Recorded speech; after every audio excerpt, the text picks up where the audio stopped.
Hi, so here's a couple from the interval of convergence handout.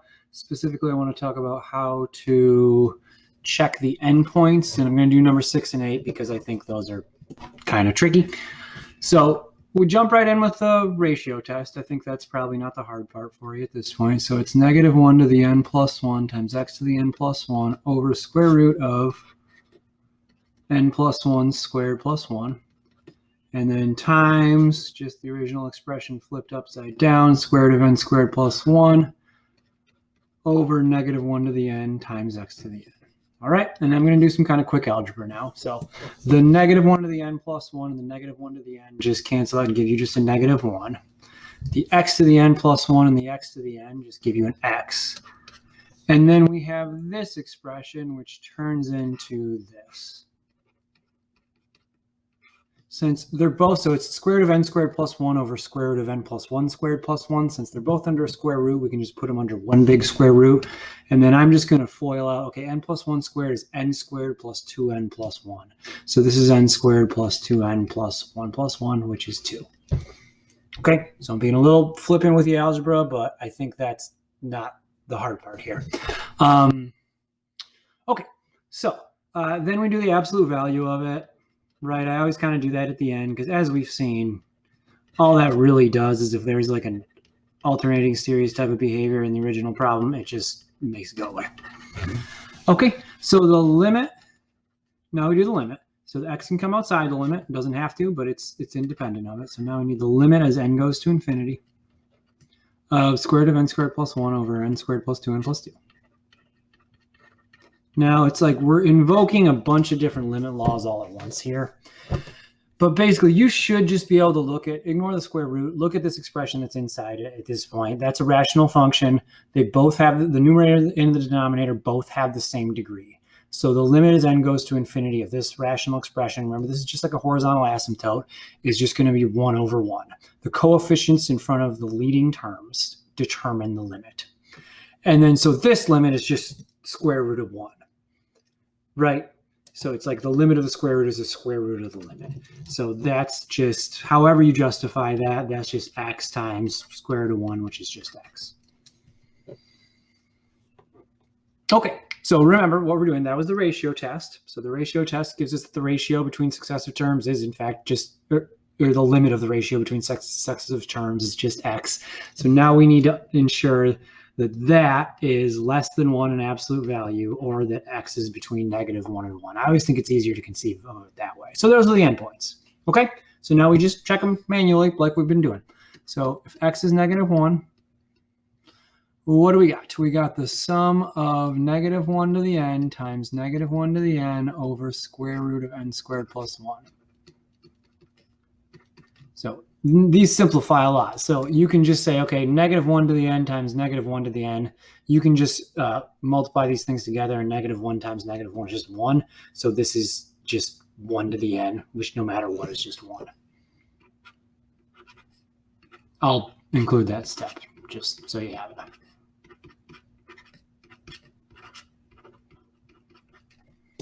And then this in of itself is a little tricky.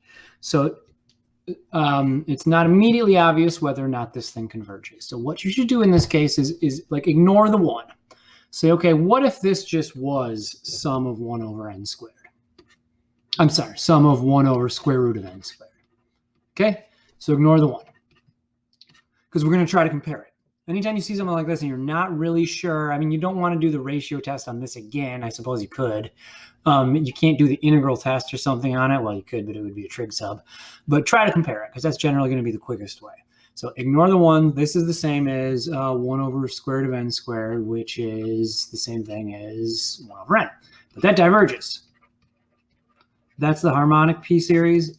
That's the harmonic series, which is a p series with p equals 1, and that one diverges. So now we say, okay, can we compare it? Well, no, because since this denominator is bigger, right?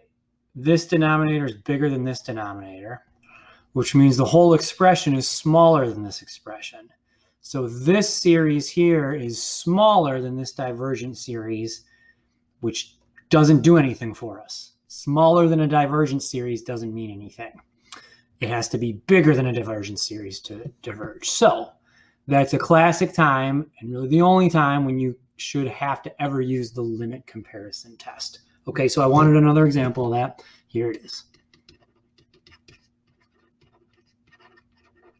And you do the limit comparison test with the same thing that you were trying just to do a comparison test to. Do it with this, right? Because they look very much alike. So when you put one over the other, it should simplify. So I'm going to do it this way. I'm going to do 1 over square root of n squared over 1 over square root of n squared plus 1, which everything flips. So that's square root of n squared plus 1 over n square root of n squared, which now since they're all under the same square root, it can just be square root of n squared plus 1 over n squared like that. All right, and then the limit as n goes, so there's a couple different ways you could look at it. You could simplify this. You could call this 1 plus 1 over n squared, if that makes it more obvious. In fact, let's do that. That does make it more obvious. Then you don't have to use any kind of fancy rational function rationale. The limit as n goes to infinity of square root of 1 plus 1 over n squared is just square root of 1 plus 0, which is just square root of 1, which is 1. And then we have to remember the conclusion of the limit comparison test, which said if this limit is finite, which it is, either both series converge or both series diverge. This one diverges, right? So they both diverge. All that just to figure out if the original series worked when x was -1. So since that limit exists, whatever this original series does, which we called 1 over square root of n squared, then this other series has to do. Okay, so x equals 1 is a lot simpler. I guess I'll come over here. So here's the other endpoint. When x is 1, this is the sum of -1 to the n times 1 to the n, which is just 1, equals sum of -1 to the n over square root of n squared plus 1. Now this is a straight up alternating series. And alternating series are very easy to show convergence because all you require is that if you ignore the -1 to the n, all you have to show is this. So this is just alt. So we're going to use the alt series test. The limit as n goes to infinity of just ignoring the -1, just the absolute value, 1 over n squared plus square root of n squared plus 1 is obviously 0. And that's it. That's all we require. Boom, it converges.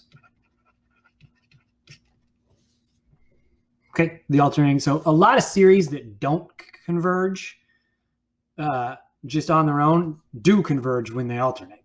In fact, most of them do. Okay, so like almost all alternating series converges because all that has to happen is that these terms have to be getting smaller. Okay, so finally, what the heck did we just learn in that? When x is -1, it diverges. So here's the answer. Here's the interval of convergence. When it's -1, it does not. When it's 1, it does. So there you go. Okay, so that's good. We did a lot in there. We did the ratio test. We messed around with limit. We tried a comparison test. It didn't work. So we did a limit comparison test. It did work. And then we did a simple alternating. And here's number 8. So same exact instructions. I'm not writing them, but just determine the interval of convergence. Make sure to check the endpoints. So here we go with the ratio test. It's x to the n plus 1 over ln of n plus 1 times ln of n over x to the n. N.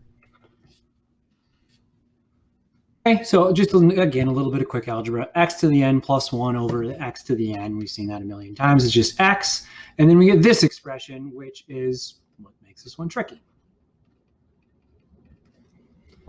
So there's no algebra way to combine this and this, ln of n and ln of n plus 1. It looks like there is because you think you could use one of those log rules, but they don't work like that.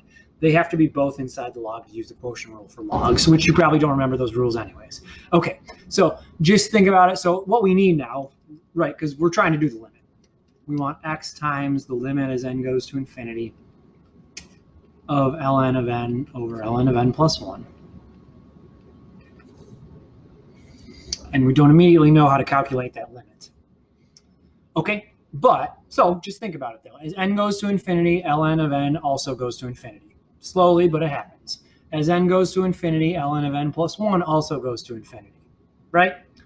So, do we have a rule from calculus that if we have an indeterminate form of type infinity over infinity and we can't figure out the limit, remember infinity over infinity could be anything. It could be infinity, 0, 1, whatever, that we can determine the limit? Yeah, we do. Named after a Frenchman, right? It's called L'Hopital's rule. Got to do it. Okay, so remember how that works. We take the derivative of the top and the derivative of the bottom. So, and if we can calculate that limit, then that has to be the same as the original limit. So the derivative of ln of n is 1 over n, and the derivative of ln of n plus 1 is just 1 over n plus 1, because you don't need the chain rule there, because n plus 1 derivative is just 1. So that's the limit as n goes to infinity of fraction-y flippy time n plus 1 over n. Right, voila, however you want to look at that, that's a rational function. If you want to simplify it to 1 plus 1 over n, that's legit.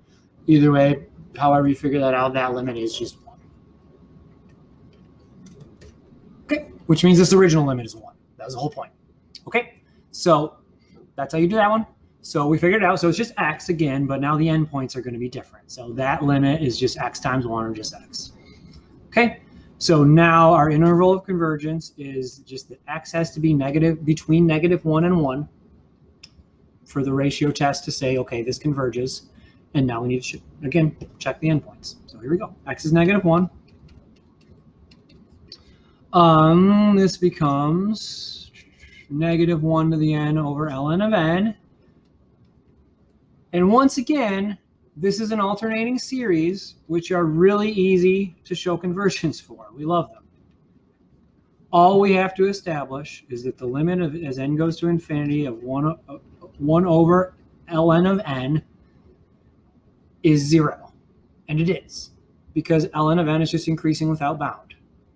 Right? That's all. That's it. Eventually, this denominator gets up to infinity, so that means the whole thing is 0. That's it. So it converges. Okay, so -1 gets let into the interval of convergence. When x is 1, it's a little more of a trick to it. When x is 1, we just have the sum of 1 over ln of n, which, well, we don't know. Because even though these terms, yeah, the terms themselves are eventually going to 0, that does not mean the series converges. That only happens if it's alternating. Think of this like you think of the harmonic series. Just 1 over n does not converge. But keep thinking of the harmonic series. So this is kind of just a trick, and just see if you believe me. For any n, right, it started at 2. That's where I got the 2. So those are the only kinds of n's we care about. The natural log of n has to be smaller than n. See if you agree with that fact. We could probably do some algebra to show that that was true, but I'm not gonna. We're just gonna convince ourselves, right? So the natural log of 2 is like 0.69. The natural log of 3 is, boy, I don't remember, like 0.1. It's like 1.1. Either way, it's smaller. This is, if you flip this around, you would be saying that n is less than e to the n. That might be easier to comprehend, right? E squared is like 9. E is a pretty big number, right? So e to the n is always going to be bigger than n. This is actually the same statement as that, just rewritten. Okay, so that won't be on the exam. But just if you run into that in the wild, that's how you do it. So my point is, why? Like, who cares? So the harmonic series was kind of my mental cue to do this. So since if you can compare it to the harmonic series, since this denominator is always smaller, then this fraction is actually always bigger. Right? Smaller denominators give you bigger fractions. Okay? And why do we care? Because this diverges. Right? Harmonic series, p series with p equals 1. So by comparison, so I do want you to say, even if you show me the comparison, just scribble the word comparison, this also diverges because it's bigger. right? Bigger than a divergent series means our comparison test worked, and it also diverges. Okay, so finally, here's the answer. The interval convergence is wrong. It is -1 is good, 1 is no good. So the original series converges at that endpoint when x is -1, but diverges when